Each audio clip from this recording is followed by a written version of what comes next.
Okay, I want to start off by giving all praises to Yahweh, Bahashim, Yahushai, Bahashim, Rakah, Kwadash. Double honours to the apostles and elders of Great Millstone who teacheth the Bible in 100% truth. And shalom to the hopeful elect of the 12 tribes of Israel, starting with the 144,000, consisting of the Negroes, the Latinos, and Native Americans in the land of North, Central, and South America, as well as the speckled bird, the Israelite foreigners living amongst the other nations. Shalom to you. Today I'm looking at the topic of the MOTB.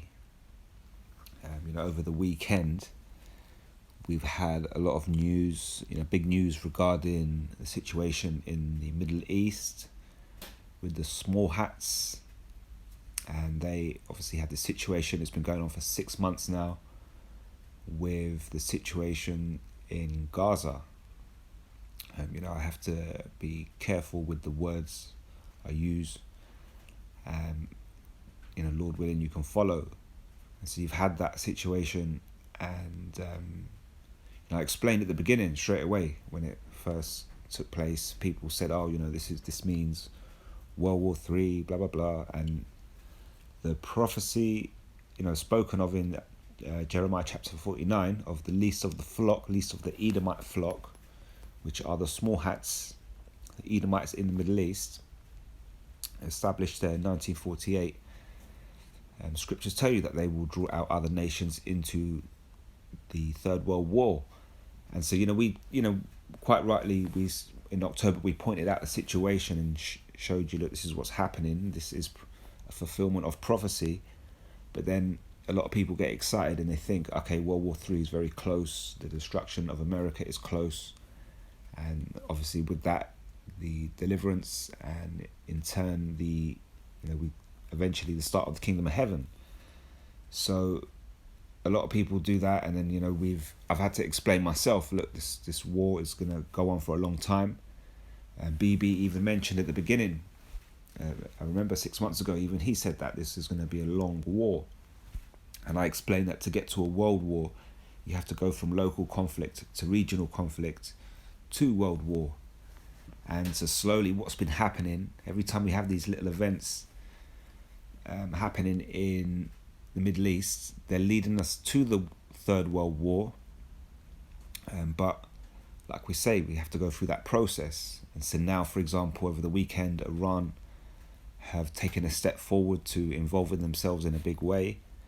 And that would lead us to regional war, not just local, between one or two parties. You had Hamas, which is Hebrew for violence, Paleo-Hebrew for violence. You had the small hats, and then Hezbollah. And obviously we know that these parties are ultimately funded by Iran, and Iran have got many groups which surround the small hats in that particular area. And the Houthis are one, and they fund these particular groups, and they are all coming against the small hats. So you could call that a local conflict. They're fighting against whatever the small hats are doing in Gaza. And then so obviously with Iran now making a major step to get involved, a lot of people are getting excited. But once Iran are involved, that will just escalate it to a regional war. And then we know, according to scriptures, the Saudi Arabians have to get involved. So that is another player within the region.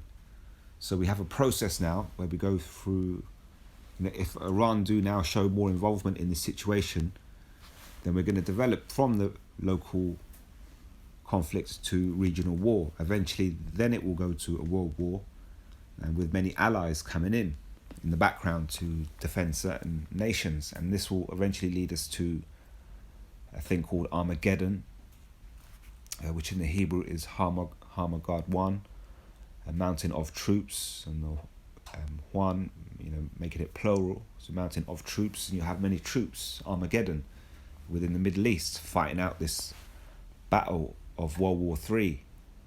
And then through the process of World War III, you're then going to have, eventually, you're going to have ICBMs shot on America to destroy it. This is all according to scriptures. At the beginning of that particular hour, it will take 1 hour for that destruction to take place, for America to be turned into a lake of fire.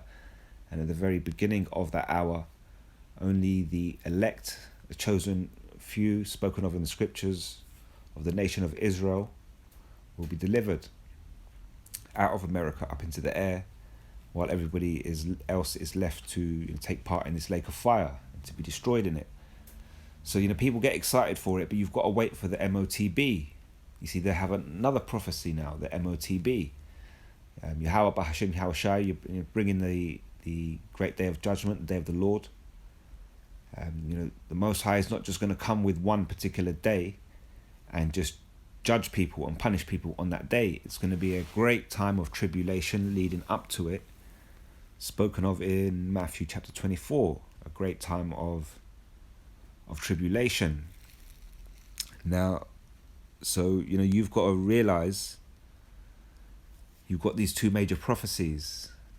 One is World War III and one is the MOTB. And if you're new, MOTB is spoken of here in Revelation chapter 13, just in case you're new to this. 13 and 16 Revelation, it says, and he calls for all, both small and great, rich, poor, free and bond, to receive a mark in the right hand or in their foreheads. And that mark, when you look up the word, it goes back to the Greek word charagma, which is an incision in the skin. It says, and that no man might buy or sell, save that he had the mark, or the name of the beast, or the number of his name. And here is wisdom. Let him that hath understanding count the number of the beast, for it is the number of a man, and his number is 603 score and 6. So you've got this prophecy to be fulfilled, and this prophecy brings a time of tribulation. The prophecy pretty much involves a changeover on the monetary system, because at the minute you don't need an incision in the skin to buy and sell, but at some point you will.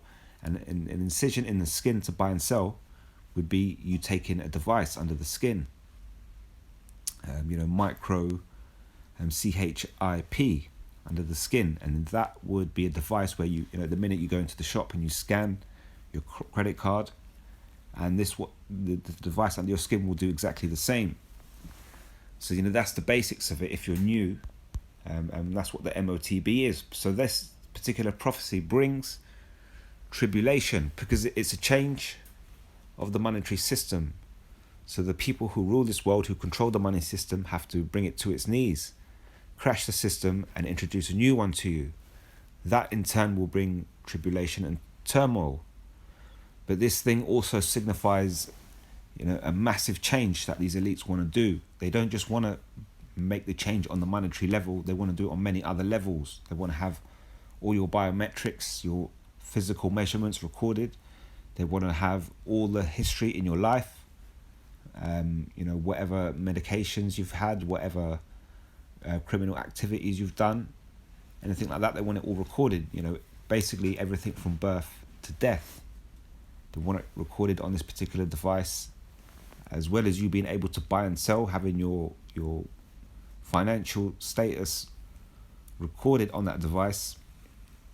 When you contemplate all that, and then you start to understand what the MOTB really is.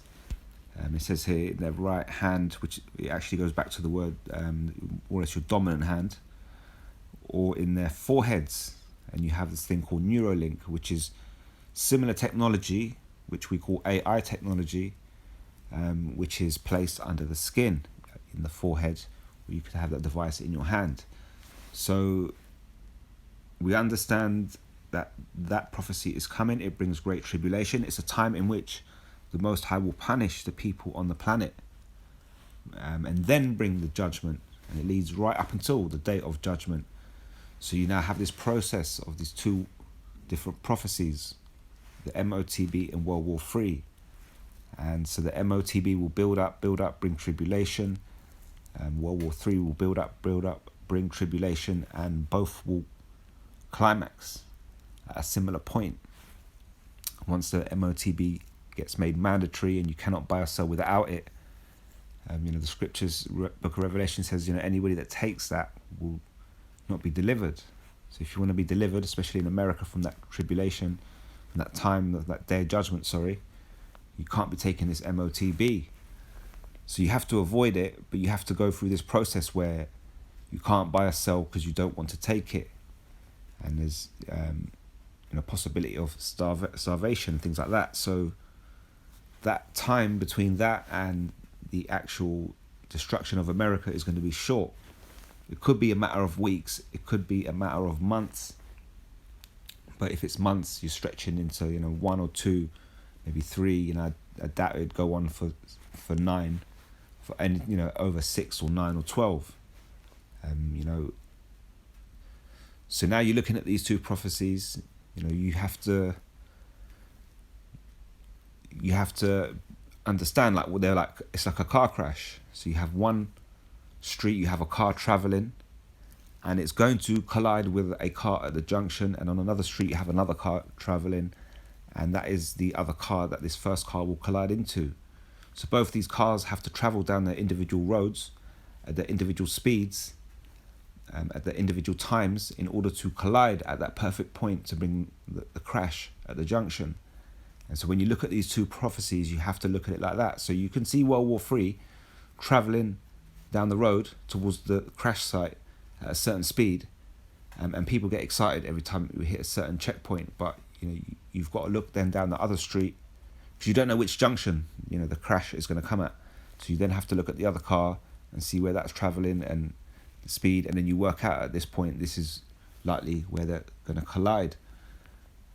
Especially with the MOTB, you're gonna you might look in the mainstream media and get information about World War III, and you can kind of see it's really hard to ignore, because countries get destroyed and major bombs get thrown, so it's a little bit hard to ignore.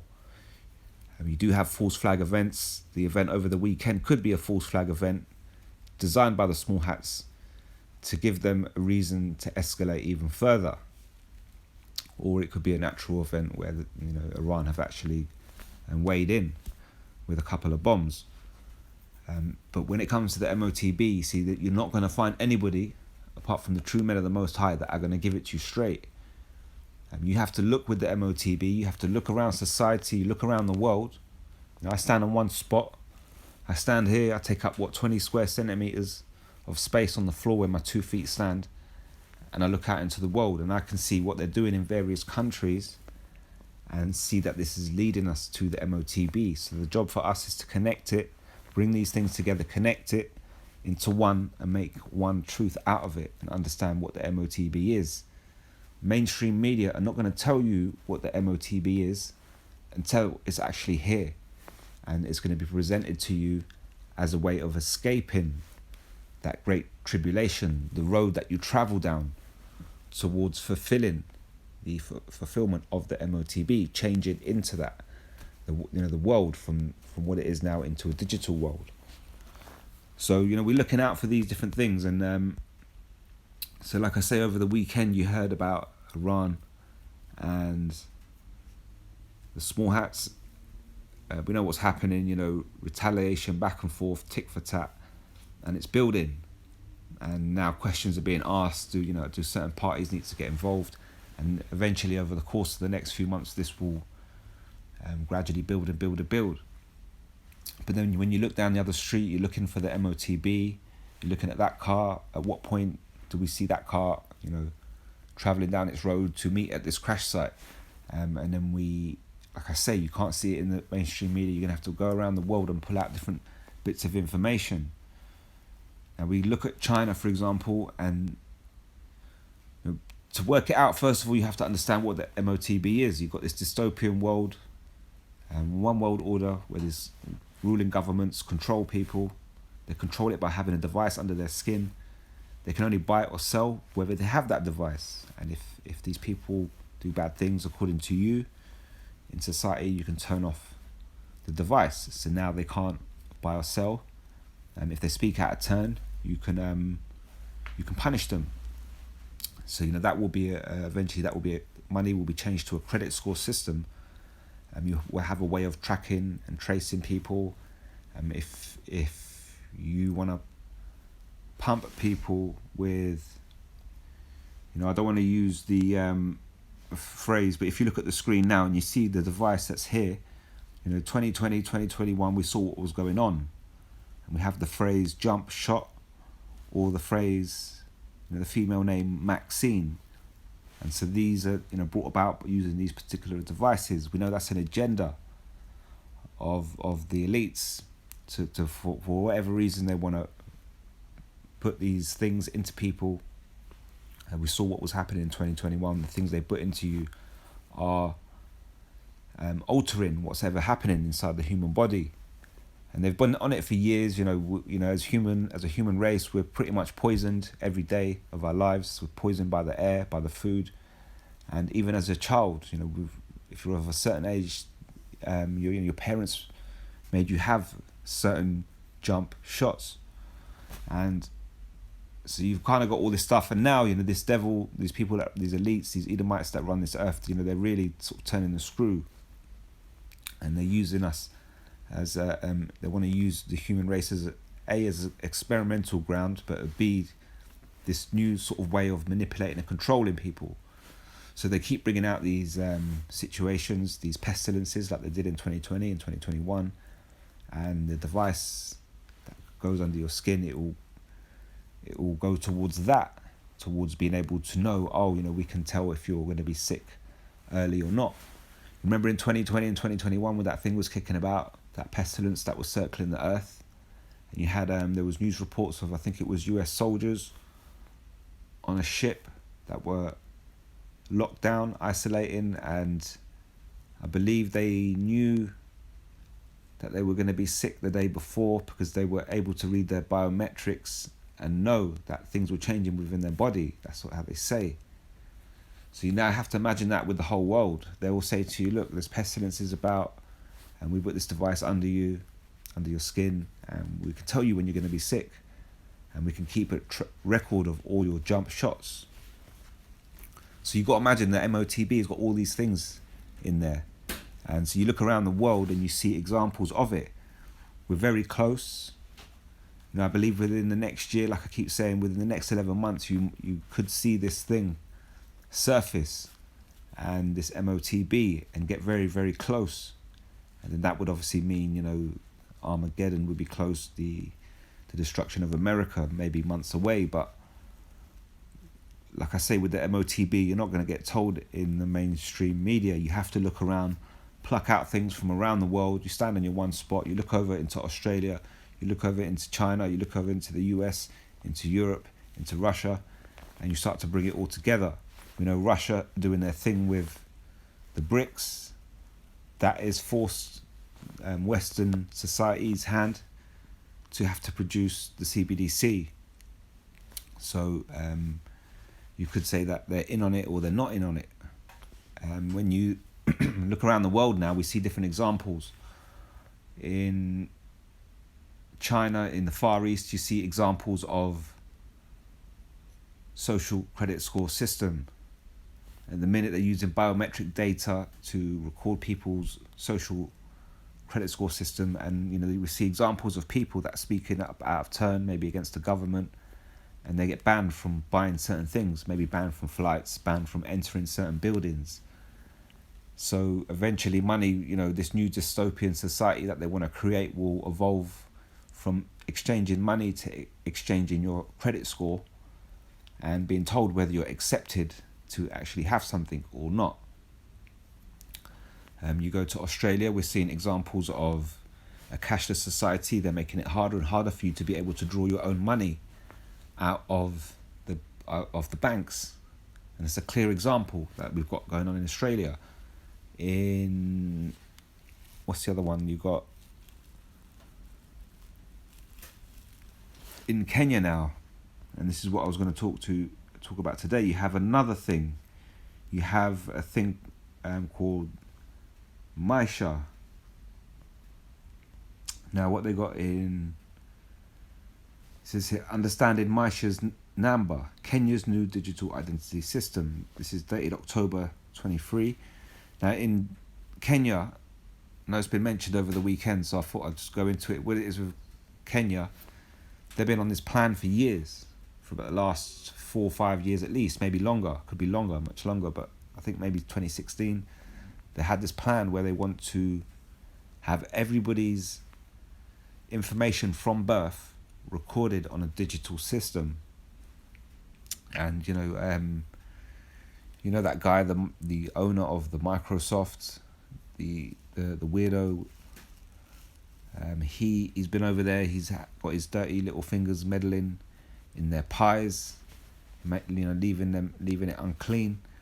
And scriptures tell us that these other nations around the world, they will fornicate with the whore, with the beast system.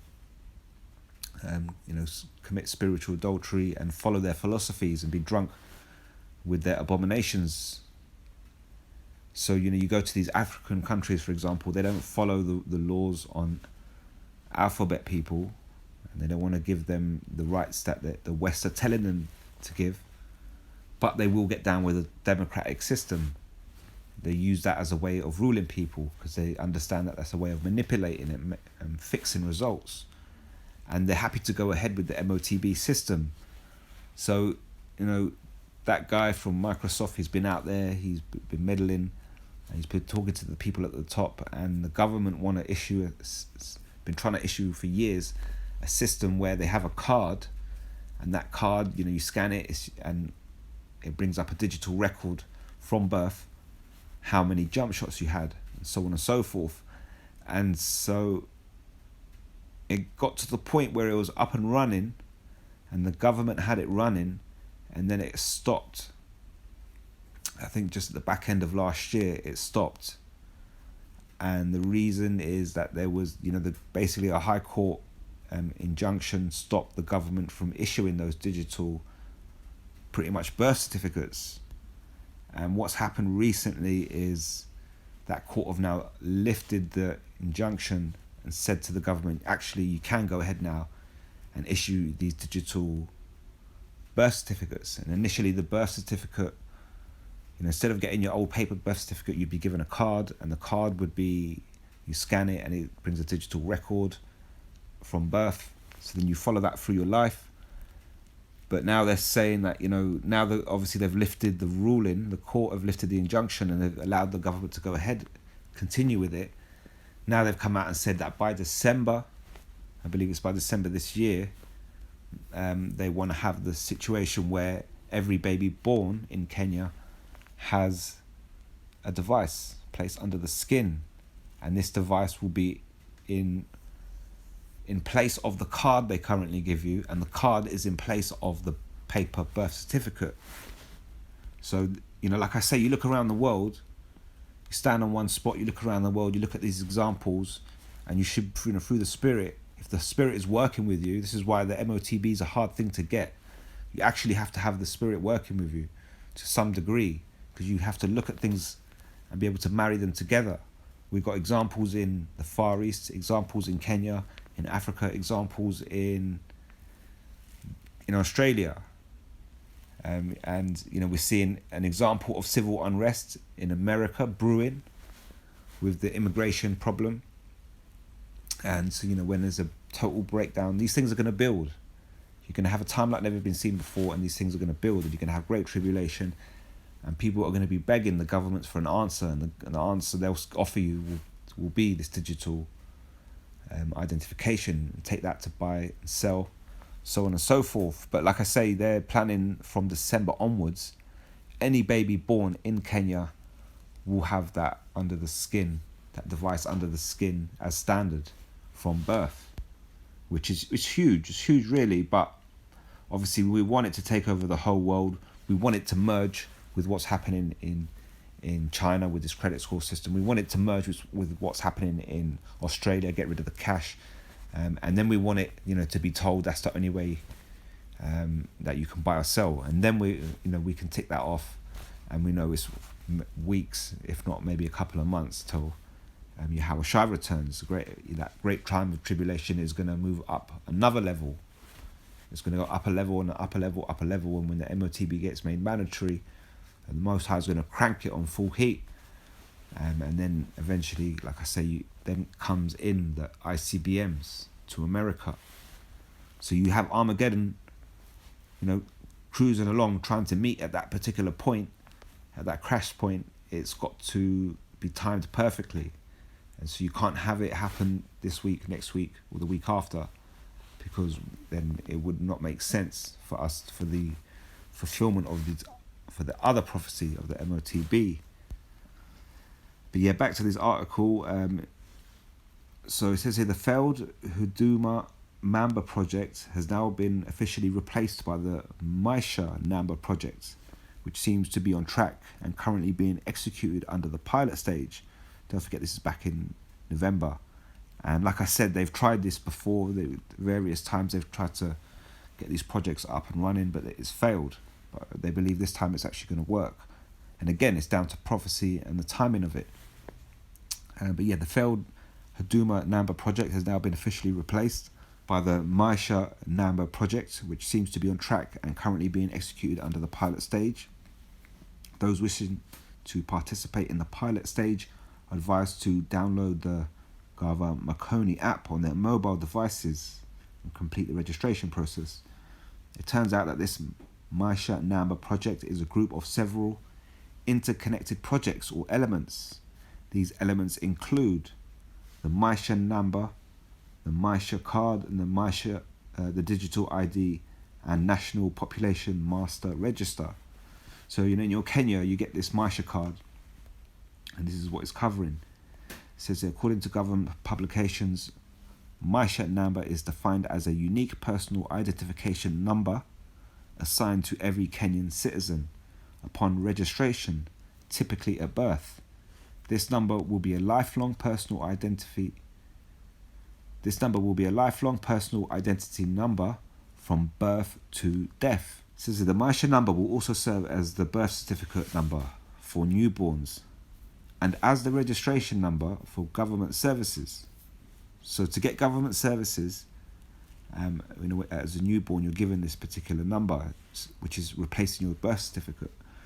It says including, but not limited to, enrollment in educational institutions, health insurance, and national ID number upon reaching 18 years old. So when you go through the education system and you reach 18 years old, you go through the health insurance system, this number that you're given at birth is a replacement of your birth certificate, the Maisha number. It says further, this Maisha number will also serve as personal identification number, PIN, for Kenya Revenue Authority, assuming that's the tax authority in Kenya, and National Social Security Fund, like your social credit, the social services, NSSF, among others. It says upon your demise, this same number will translate into your death certificate number. So that same number is just going to follow you through your life. So this number will be your digital shadow, tracking down most of the events you will carry out in the real world. And it says we hope there will be commensurate digital security and privacy practices and procedures to ensure this information is not shared with unauthorized third parties. Maisha card component will replace the current second generation IDs commissioned about 30 years ago. The new card will have enhanced security details, including a microprocessor chip with encrypted data. It will include a photo image of the applicant, a national ID number, the same as the Maisha number, a serial number, a biometric and georesidential data. So biometrics on your body, your shape, your size, things like that, and a georesidential data, so where you live, and other data. So they got everything on that card, and that's November 2023. Don't forget, like I say now, that court ruling, what's happened, I believe it was in February this year, the court had an injunction on them from giving out those digital IDs, those cards. But in February they lifted it, so the government are issuing those again to the population. But now they said that by December, they're hoping that you don't have to even carry the card in your hand. Why? Because you're going to have something under your skin from birth. And it's the MOTB. And eventually, you know, when they say, look, when they get rid of cash, you know, and credit cards, well, credit cards are you know, once they get rid of cash, then they're going to say we might as well put our payments through it, because the credit card's the same thing. Why are you carrying a credit card if you don't need to carry a MasterCard? So you might as well just, once cash goes out the window, and that's what I say, you look around the world, you look at these examples in these different societies, they're bringing one problem here, one problem over there, and a different problem over there. And when it comes to changing over into this MOTB, in Western society, in places like Europe and America especially, we're expecting those changes to take place. But, you know, what you got to realise, in certain westernized societies, people speak up a lot. So they hit them with it last. They tend to hit these other nations, these smaller nations. You know, people in China, for example, they're obedient. They're naturally more obedient than the people in the West. And so they've already beat them down. And like, you don't forget, they had all that rioting June 2020, 21 and all that stuff going on.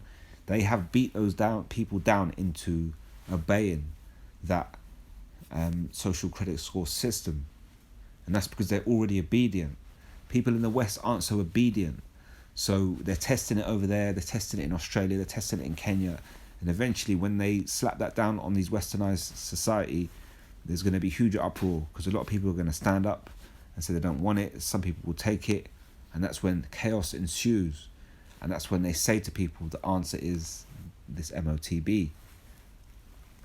But ultimately it's not, because knowing that, you know, the day of the Lord is going to be very close after that point, taking that is not something you're going to want to do, especially if you're an Israelite. Says some of the benefits the government anticipates from the new Maisha card include, and it just goes on to list all these things, you know, national electronic ID card, a modernized ID processing system, a third gen electronic card would facilitate more, you know, validation, digital ID, and, you know, they pretty much go on to just explain it.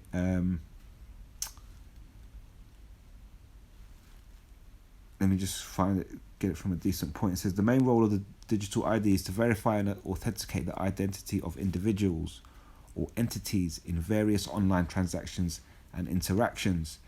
It would use established computer protocols, public key infrastructure to offer a secure and convenient means of access digital services and safeguard against identity theft.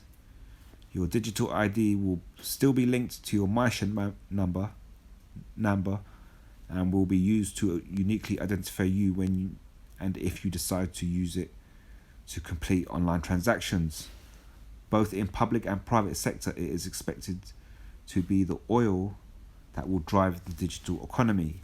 So they're saying that Maisha number you then take online and you use it in transactions. Then your record of what you're doing online, your transactions and all these things are recorded through it. And they'll say it's for your protection and it's for your safety, you know, blah, blah, blah. But they've got all your information. And then eventually, like I say, if you're then going online and everything you do online, you've got to keep tapping in this number. And then you take this number everywhere you go, you give it to people, and that's your number, everything's recorded on it. Eventually, like I say, they're going to make these babies in Kenya take it under the skin from birth. And so they won't have to carry all that paperwork. You know, you've got a woman with, like, in the Kenyan village sitting there with 25 children. Do you think she can remember whatever jump shots they had? She can't remember. This one had that one. I can't remember. You know, Bill Gates is on her case. So just don't worry. Bill Gates has got an answer. Take the device under the skin, and we know what you've taken, and we can come knocking on your door when you miss one.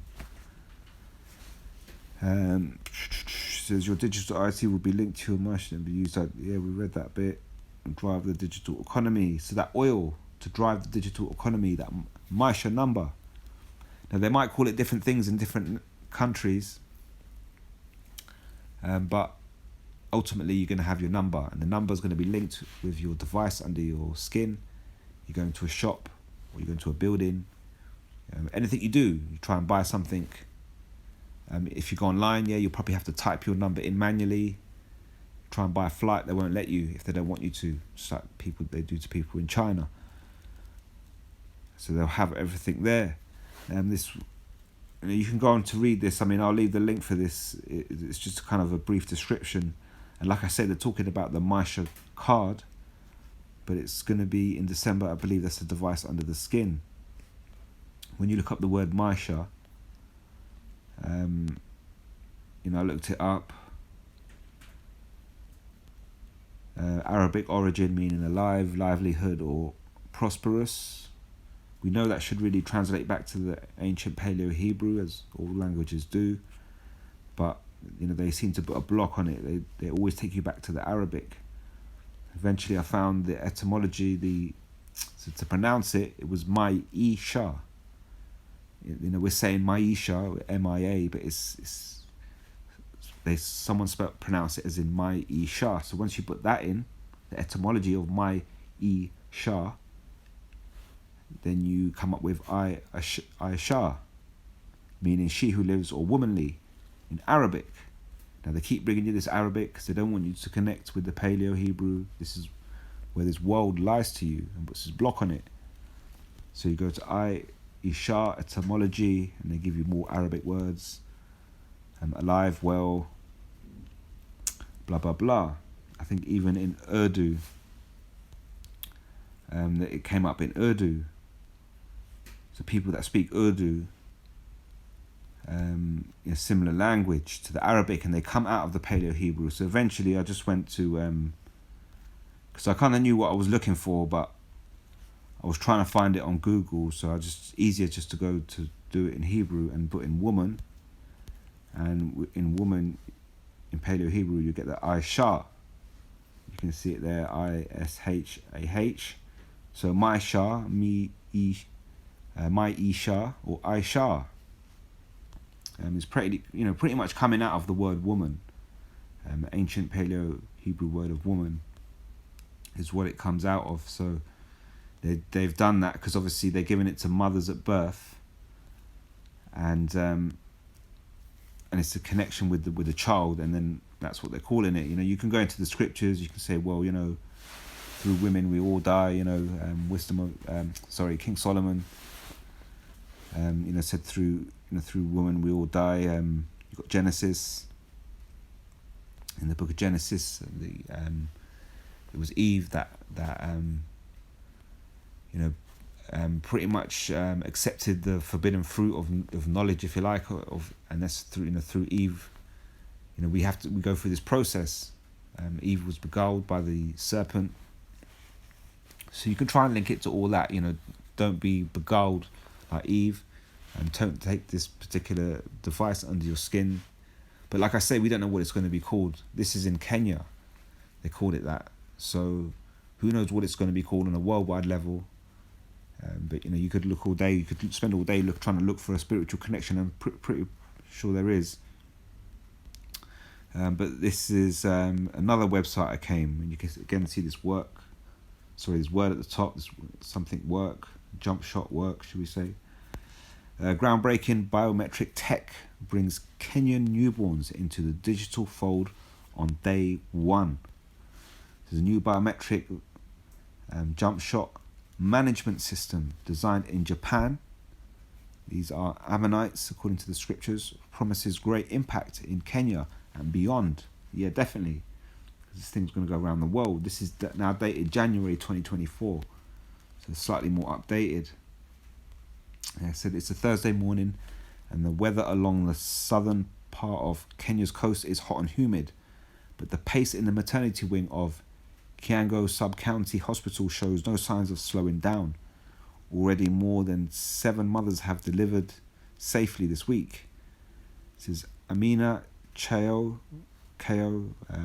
breathing through labour pains, will likely be next, and within 24 hours of child's arrival, Ko and her baby will join a cohort of digital pioneers.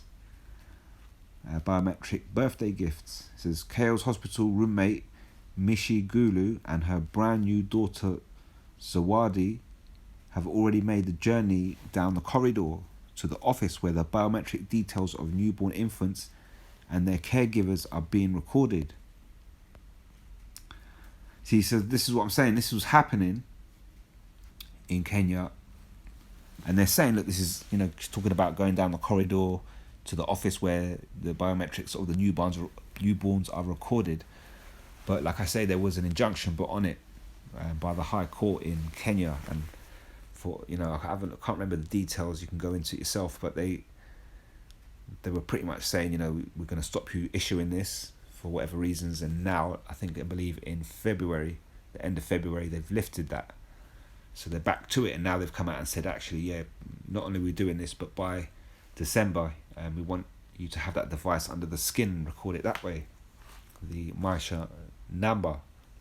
It says some 2,000 children have been enrolled in a clinical trial of the biometric-based jump shot management system since September 2022.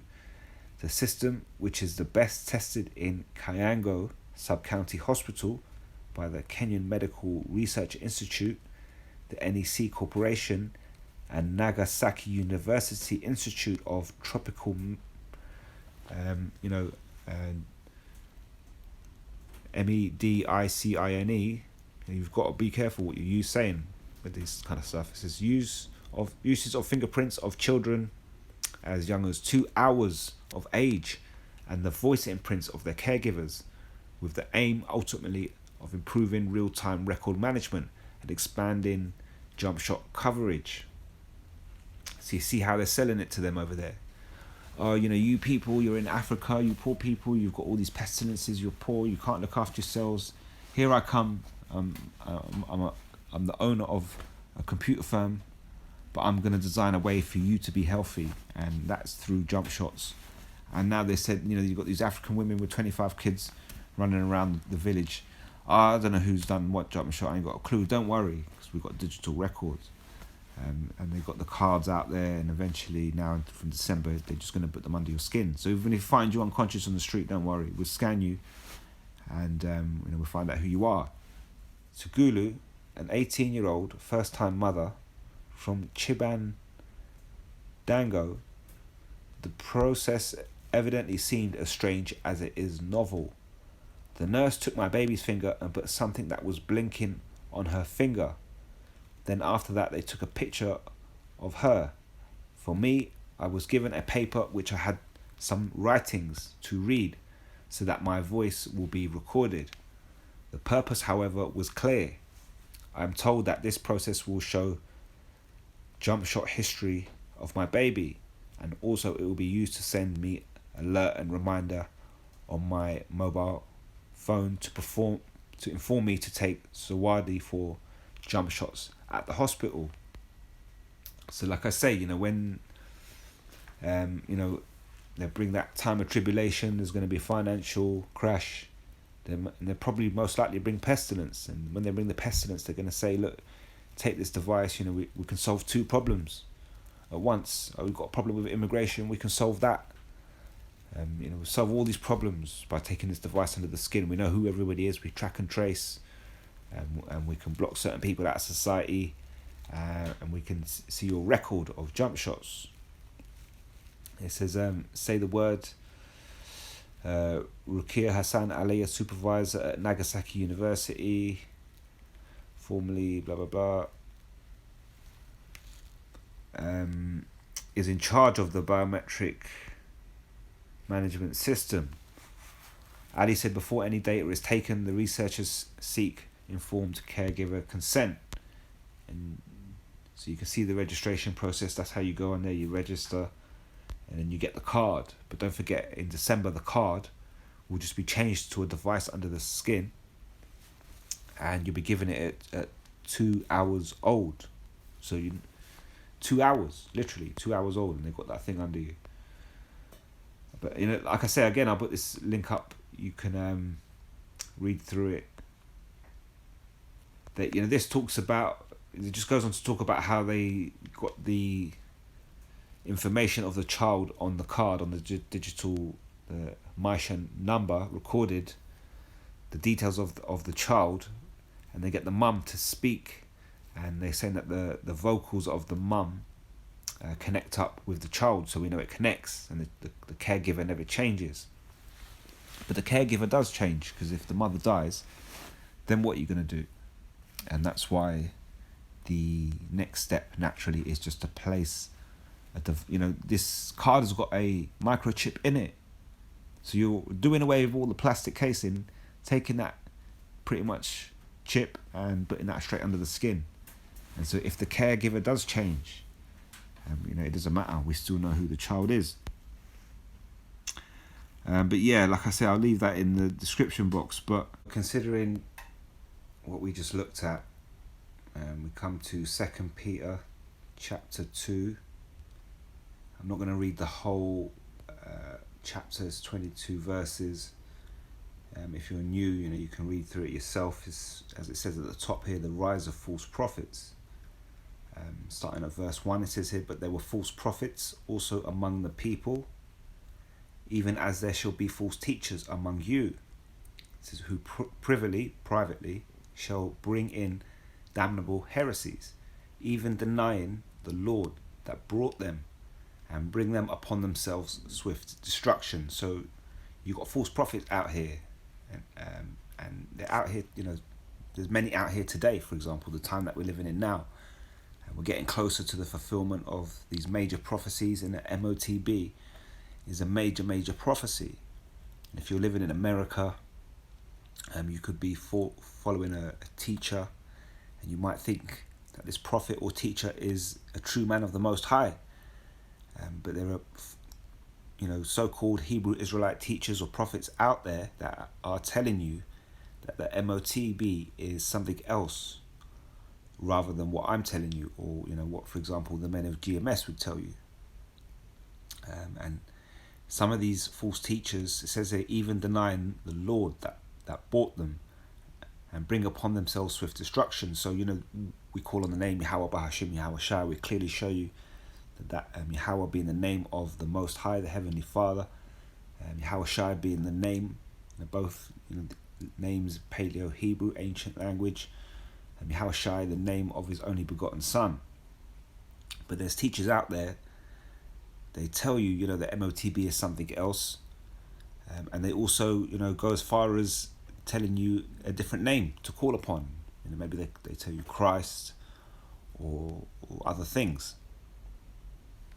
2 Peter 2:2 says, "And shall follow their pernicious ways, which are destructive ways, by reason of whom the way of truth shall be evil spoken of." So you've got these, as it's saying, false prophets, false teachers among you, who privately bring in damnable heresies, and they deny the Lord that bought them. So they don't give you the correct name. They don't show you. We show you. Look, if you're a hopeful member of the elect and you're hoping to be delivered, you're going to bypass all the judgment that's due to take place.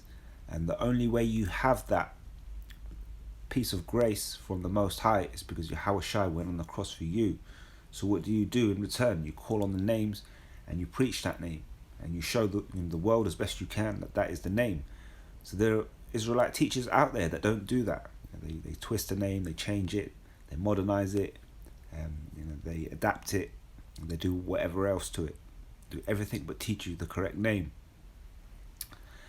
Bring upon themselves destruction, and shall follow their destructive ways. And there's many. So these people now have, these congregations, these false teachers. Some of them have thousands of followers, people that follow their particular congregation, and many shall follow their pernicious ways, their destructive ways, by reason of whom the way of truth shall be evil spoken of. So, I'll come out, the true men of the Most High, they'll come out and tell you, look, the MOTB is this particular device under the skin. These false prophets, first of all, they tell you to call on a different name, apart from, Yahweh, Bahashim, Yahweh Shai. They tell you Christ and whatever else. And then they tell you that, they get asked about the MOTB. What about the MOTB? Those men over there are telling us that it's a device under the skin. And what do these false prophets do? It says, by reason of whom the way the truth shall be evil spoken of. So these men are speaking evil. They're saying, don't listen to these people. It's not a device under the skin. So they're not preparing those Israelites for this hour of temptation. So many shall follow the destructive ways, But these false prophets are speaking evil of the truth by telling you that the MOTB is anything but that device that goes under your skin, and that's evil. It says here that's an evil thing to do. And verse 3, and through covetousness, so through wanting the nice things, the nice clothes, the nice car, the nice house, which we all want to some degree. If you offer a huge house and lots of money and nice clothes and a nice car, big, huge, expensive car to anyone, they're going to take it on this planet. But the question is whether you covet it. Do you covet that? Do you realize that we're living in someone else's kingdom and we should have to wait for our time to be risen up by the Most High? A lot of these false teachers out there, they don't, and they take payments from secret societies in order to adapt the truth, twist it, so you don't get the full truth, so you're not prepared for this hour of temptation. And through taking this money, they speak evil of the truth, and they tell you, nah, don't worry about the MOTB, it's not no device under the skin. And this is through covetousness, through them wanting things, taking that bag. It says, shall they with feigned words, and when you look up the word feigned, it goes back to the words pretty much sculpted or molded words, make merchandise of you, whose judgment now of a long time lingereth not, and their damnation slumbereth not. So this destruction's coming soon. So you've got these false prophets out there, and through their own covetousness, they mold words. It says they with feigned words, with molded, sculpted words, things that they've designed in their mind in order to keep you in their grasp, because they've got you in their grasp. They've got all these, these false teachers. They've somehow amassed these thousands of followers, and they're making merchandise out of these people. So, for example, they'll say, you can follow our group, but you've got to buy this, you've got to pay for that, you can do that, do this to associate yourselves with us. And then they're making merchandise of you by getting you to spend on them. And if it comes down to it and you now go, look, it looks like the MOTB could be this device under the skin, those false teachers aren't going to want to change their tune because they're making money out of you. But when you actually read it word for word, and through covetousness shall they with feigned words make merchandise of you. Now, with this MOTB, we always explain, you've got a thing in this world called adhesion contracts. You're a slave to this society. That's why you pay taxes. You're born, your parents sign the birth certificate, and that is the contract to indoctrinate you into the system. So by the time you're 18, you go to work, you start paying taxes. Why are you paying taxes? Oh, because you've had all these facilities in society since you were born. You've had street lights and all the things around you. The free healthcare, for example, in the UK, you get the roads and all this infrastructure, and now you've got to pay it back. So then now what happens for the rest of your working life? You're just paying tax. In the UK, it gets to a certain point where if you earn a certain level of money, they take 50% tax off you. And so you could pretty much pay half of your wages to the government. So this is a system that we live under, and this makes you a slave to the system. This is a thing that has been brought in the ancient Roman Empire, and they've brought it in today, the revised Roman Empire. It's a tax system. The people go out to work, earn their money, and give a contribution of their money towards the powers that be, and they supposedly set up the system and the society around you. So, technically we're all actually merchandise ourselves through the birth certificate, through a thing called adhesion contracts. You can look into that further. And the birth certificate, the new birth certificate, the new adhesion contract is that digital all, is that MOTB, is that device under the skin.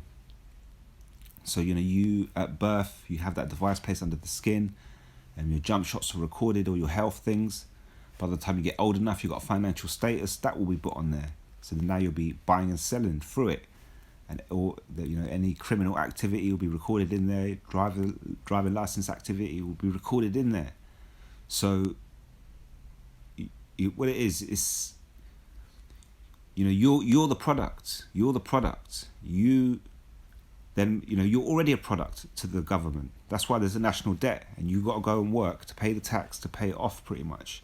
You're going to keep working and keep paying these taxes. If you didn't have to pay tax, you could work half as hard as you do to get the same money. You could work half the working life and get the same money, or you could work the same working life you have and have double the amount of money, or however much. So ultimately, whatever you earn goes to them. They're making money off you. You actually are the merchandise. Now, when you think back to Kenya and a little baby, and when a baby's born, how much, my daughter was born as £6, 6 bags of sugar, and then you think that tiny little baby, and then you could walk into the supermarket and go to the checkout, and with a device under the skin, you can scan them under the thing, like a piece of merchandise. So beep, beep, and then certain places you'll be able to go scan that baby, and they'll go, yep, this is the baby's name, this is the date of birth, this is how many jump shots.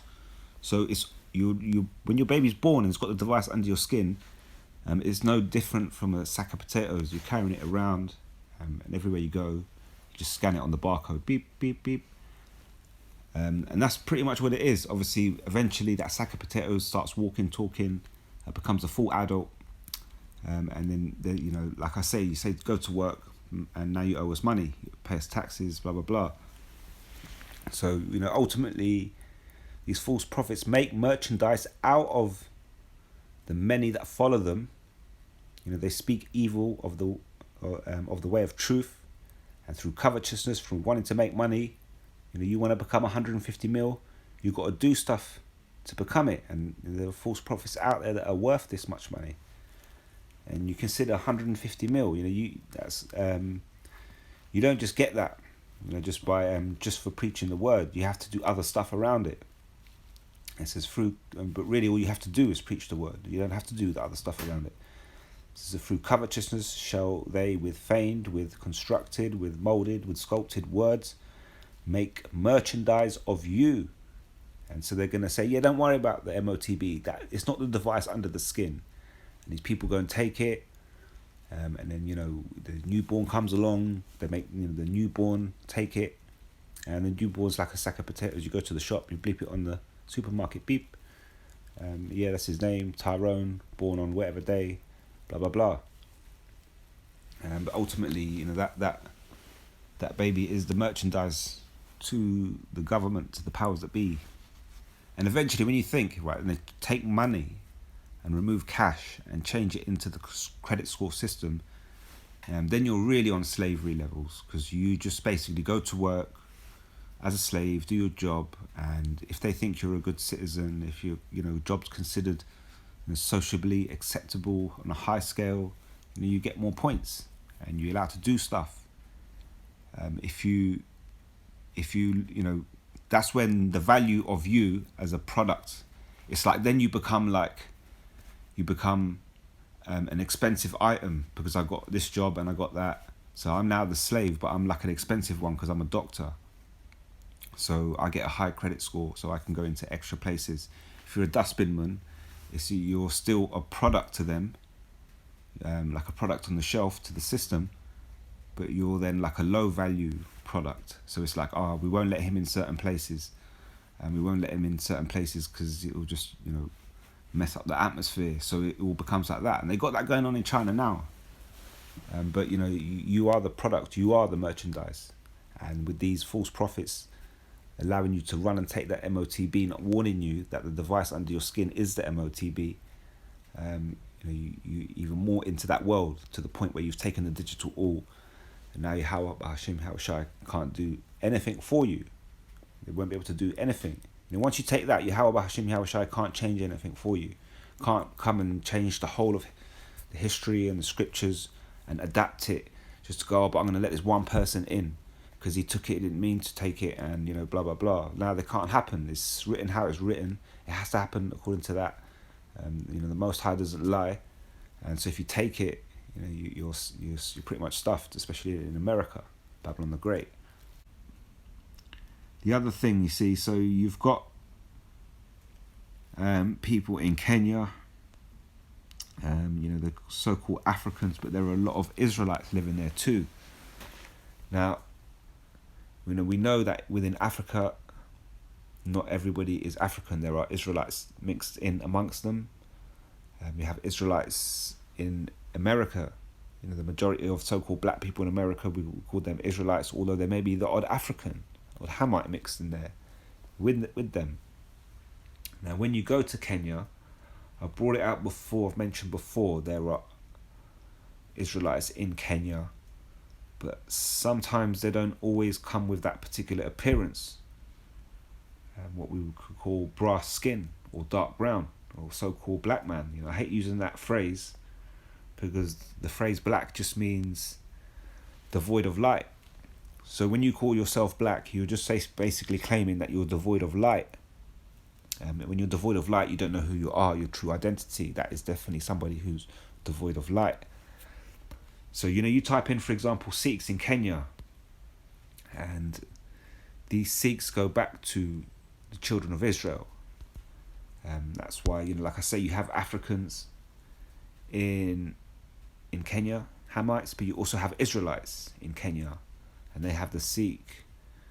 They come with the Sikh religion. So what it is for me, for example, I grew up and I was told that I'm East Indian. I was told that, my religion is Sikh. So, I understood that for 38 years. I didn't really go too deep into it. I didn't really get too religious or into the culture or language, but that's what was my identity. And then the only reason why now I know I'm an Israelite, I've explained it before, because I had the vision. And an angel came and told me, a group of angels, or one, I couldn't see them, but they told me stuff, showed me stuff, and showed me that I was an Israelite by saying that the scriptures are for you. And so, when you go to the Bible, you go to the scriptures, you go to the Apocrypha, you realise that this message is pretty much for the children of Israel. Obviously, the book does speak of other nations, and there are various messages in there for these other nations, but the majority of the book is spoken of. When I look at the Bible, I look at it as our history book. You go to libraries, you can find history books on the East Indians, on the Chinese, history books on all of these people. But where's your history book on the Israelites? And you say, we found one or two, and those books then have the information of the small hats, the imposters in there. So then you have to dig even further to find. There are books out there which show the true information of who we really are, but it's very, very hard to find. And the thing with the Bible is everywhere. So to eventually be told by the angel, look, this book's for you. You find a teacher, you find out who the Bible's directed to. That's a massive thing. So instantly I had to accept what the angel said and stop calling myself. From that day, from that moment, I had to say, okay, I can't call myself Sikh or Indian anymore. But going through the research, going through the scriptures, you have greater understanding. So when you go to India and you go to the Punjab, you find basically, how can I put it, people from the Punjab, and they could be of different religions, Muslim religion, they could be of Sikh religion. They might call themselves Indian, they might call themselves Pakistan. And some of these people even reached up to Afghanistan. And when you trace it back, within the Sikh community, you have Kenyan Sikhs. So you can divide the Sikh community into smaller groups. And within the Sikh community, you have Kenyan Sikhs, and you recognize them because they wear the turban a certain way. Like you see this Jake on the left with the red bow tie. Well, really, yeah, the other one as well, but the one on the left looks more like the Kenyan shape, mitri or turban. So you see a Sikh with that, and you say, yeah, this is a Kenyan Sikh. They came from Kenya to India as a Sikh. And when you go to Revelation chapter 12, It speaks of the woman in the wilderness, the nation of Israel, coming out of the land, escaping into Africa, and running out and hiding in the wilderness. Also amongst other parts of the world, but Africa was one of those places. The diaspora. You look at the diaspora. That's the children of Israel, and so they're mixed into the community with Africa. Tried to hide out. Eventually, these Edomites came along, and these Africans gave them up. Said, "No, these people aren't our people. We're Africans. They're Israelites. Take them. You can take them as the slaves." And that's why people just want to bank all black people into one category. So why did these Edomites go to Africa, take slaves as commodity, as units, as each individual thing is a unit of price, and then you want to make money? So they took all these slaves out of Africa, but they left some there. Why do that? Aren't these other so-called black people worth anything? And the reason is, it's not just about the monetary value of this slave, it's about who the people are. So they wanted to get the children of Israel. They weren't after the Africans. They just told the children of Israel, you're African, so that now that they've put you in slavery, thousands of years down the line, you can't remember your own traditions. You call yourself African, but you don't eat African food, you don't speak Africa. If I took you to Africa, you'd last about 2 minutes. You get off the plane, you'd want to get straight back on. So, a lot of people, they don't really get it. But then what it is, like I say, you have the diaspora. A lot of Israelites spread into Africa. Some went into Kenya, eventually moved over to East India. And today they call themselves Sikhs or Punjab, or maybe Muslim, Punjabi, or even Kenyan Sikhs. So there's a hell of a lot of Israelites in Kenya. And you go, like I say, you go through these, like I say, they come with the Sikh, you can see the meat trees, they come with that Sikh religion, which is also, ultimately false, worshipping false gods, but they have that community. So these people out here, they're pretty much Jakes. This phone's just playing up, but you can see these, this is Jake. These are Jakes in Kenya. They get the turban, the meat tree from the Israelite culture, and they carried it forth as they went on around the world and took on other false philosophies and customs and religions from other worlds, from other cultures, So, I've got videos on the channel. When you look it up, I've got a video on the channel somewhere. In the title is Elam, Israelite and Seed, Elam being East India, so you can look that up yourself. Like I say, I was, told that, oh, you're Sikh, you're East Indian or whatever. So I grew up thinking that. I come to the truth, find out, about Yahweh Hashem, Shai, find out the scriptures, to start learning the ancient language, the Paleo-Hebrew. You realise that all the languages around today in the world are born out of that ancient Paleo-Hebrew language. We try to break down the scriptures, especially the Old Testament, in the ancient Paleo-Hebrew language to get a better understanding. That is our language. And so when I look at my surname, it's in two parts, and the first part is A-U-L, and the second part is A-K-H. So it's Olak, basically. That's what I say to people, it's Olak. And then they say, well, how do you spell that? Because they think it's O, then they think it's this. So I'm used to saying to people, same thing every time, A-U-L, A-K-H. And you realise A-U-L is all. So an all is a thing that the slave would take, the word I want to use, the submissive slave, the one who gives himself up to be a slave to his Hebrew master that wants to stay, that's the one that will take the all, which is like an A-U-L, you would spell that now. And the M-O-T-B is a form of digital all. I had a particular phrase in my mind, but I forgot what the phrase is, a willing slave. A willing slave. So you want a willing slave with the Hebrew master. The time has come for you to stop being the slave of that master. So you want to stay with this particular slave. So you take the all in your ear, and that you're then now the willing slave, and looking to stay with this master. That's what it signifies. The MOTB, when these Edomites offer you this MOTB, you take that device. It's a digital awl, AUL. You put that under your skin. You're saying that these Edomites are your masters, and you give the Most High the perfect opportunity to destroy you. Either in the tribulation leading up to the day of the Lord or on the day of the Lord. So that's why the book of Revelation tells you, do not touch that. But yeah, back to the name. So that my name is supposed to be a Sikh Punjabi name. So the first part is AUL, and then the second part is AKH, which is Ak, which is brother. So into a name, or how that, somewhere along the line, obviously that's my father's,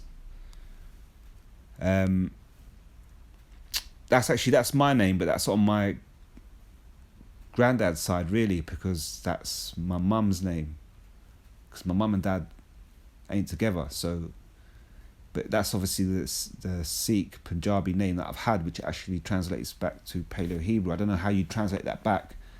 And my dad had a next name, which is in English is Dylan. So I don't know how you're gonna I'd have to work that one out and work that all out.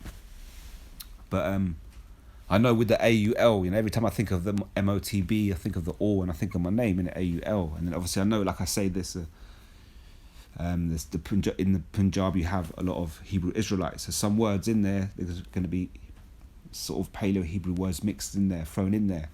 So the second part of my surname is Ak, which is brother, AKH.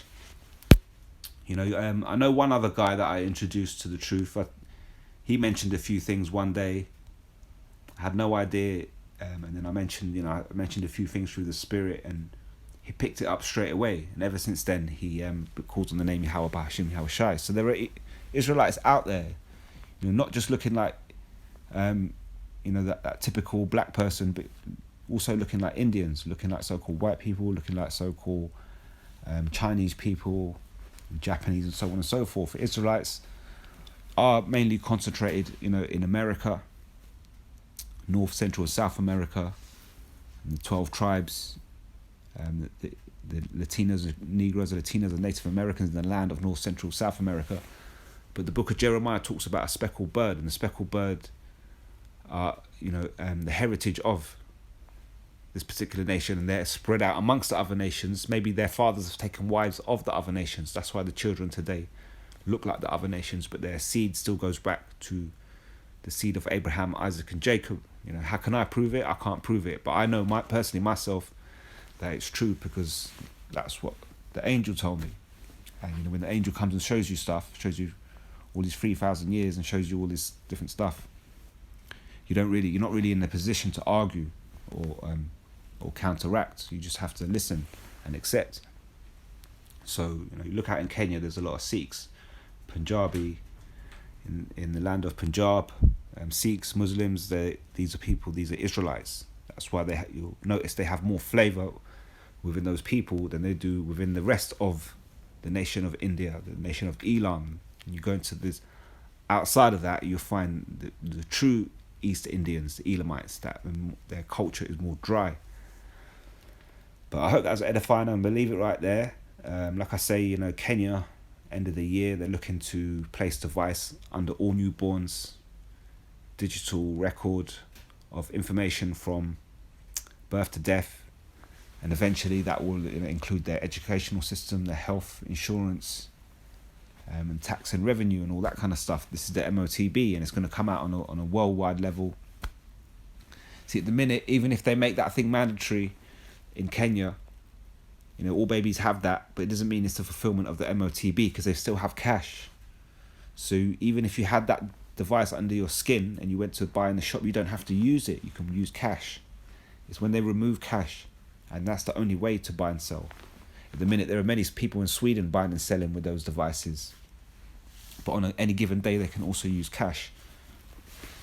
When you can't use cash and you can only use that device, that's the fulfillment of Revelation 13 and 16. So I hope that's edifying. I'm going to leave it right there. Until next time, all praises to Yahweh, Bahashim Yahweh Shai, Bahashim Rakak Wadash. And until next time, Shalom.